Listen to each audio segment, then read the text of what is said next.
This channel does not promote any violent, harmful, or illegal activities. All content provided by this channel is meant for an educational purpose only. চারপাশে তৃণমূল বেশি, এবার কে কোথায় এগুলোর সঙ্গে তৃণমূলকে জড়ানোটার কোনো মানেই হয় না। তাহলে এবার বিজেপির আত্মীয়রা কে কোথায় কোন খারাপ কাজ করছে তার দায়িত্ব সমস্ত ইয়ের হবে তো।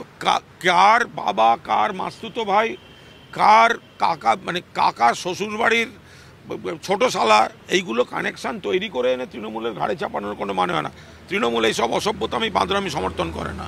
পুরীতে যখন পর্যটক গণধর্ষিতা হয়েছে, তাহলে তার জন্য বিজেপি যারা করে তারা সবাই আগে দুঃখ প্রকাশ করুক।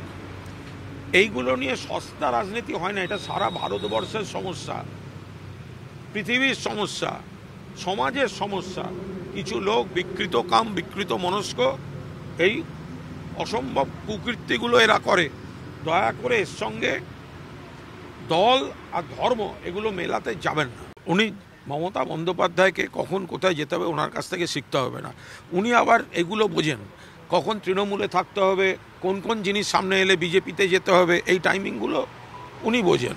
মমতা বন্দ্যোপাধ্যায়ের কাজ পুলিশ দিয়ে সঙ্গে সঙ্গে কড়া হাতে দোষীদের ধরানো, সেইটা চলছে। তার জন্য মমতা বন্দ্যোপাধ্যায়কে ওখানে যেতে হয়নি। আর মমতা বন্দ্যোপাধ্যায় এখন আছেন কোথায়? তিনি তো দুর্গত মানুষের পাশে উত্তরবঙ্গে আছেন। এই কথাগুলো কোনো দায়িত্বশীল নেতার কথা? এইসব বোকা বোকা কথাবার্তা, দেখুন অপরাধ, জঘন্য অপরাধ। বিকৃত মনস্ক লোকজন এই ধর্ষণ, নারী নির্যাতন, ধর্ষণ এবং খুন যারা করে, এগুলো একেবারে জানোয়ারের অদম। কিন্তু এর সঙ্গে না আপনি পার্টি, এর সঙ্গে ধর্ম, এগুলো মেশানোর মানে হয় না।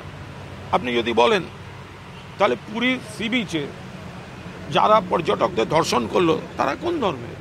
মধ্যপ্রদেশে সরকারি হাসপাতালে নার্সকে ঢুকে খুন করলো, কোন ধর্মের? তো মানে এর সঙ্গে আপনারা কেন ধর্ম মেশাতে যাচ্ছেন?